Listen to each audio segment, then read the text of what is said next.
On a freezing night in Antarctica, a lone explorer named Douglas Mawson stared into the endless white void, knowing he was moments away from certain death. Just days earlier, Mawson had been part of a three-man sledging expedition across the brutal Antarctic landscape. His companions, Belgrave Ninnis and Xavier Mertz, were now dead, one fallen into a hidden crevasse, the other succumbing to starvation and exhaustion. Mawson was alone, 100 miles from his base camp, with barely any food, broken equipment, and wearing tattered clothing. His sled had been destroyed when Ninnis disappeared into a massive ice chasm, taking most of their supplies. The remaining rations were minimal dried meat, a few biscuits.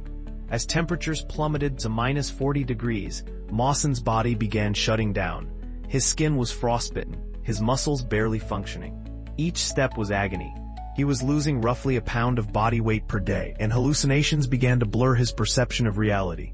But Mawson refused to die. Using incredible willpower, he fashioned makeshift snowshoes from spare cloth and wood. He rationed his meager food, eating tiny portions to maintain just enough energy. When his sledge harness broke, he pulled his remaining supplies by hand. For 17 horrific days, Mawson trudged across the most unforgiving terrain on Earth. Winds howled, ice cracked, his body deteriorated. Multiple times he nearly fell into hidden crevasses, catching himself at the last moment. Miraculously, on the 18th day, he spotted his base camp. Incredibly, a search party had delayed their departure by mere hours, waiting and hoping.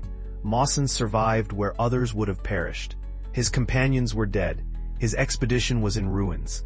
But he had conquered the most brutal landscape on the planet through sheer human determination. Years later, scientists would call his journey one of the most remarkable survival stories in exploration history.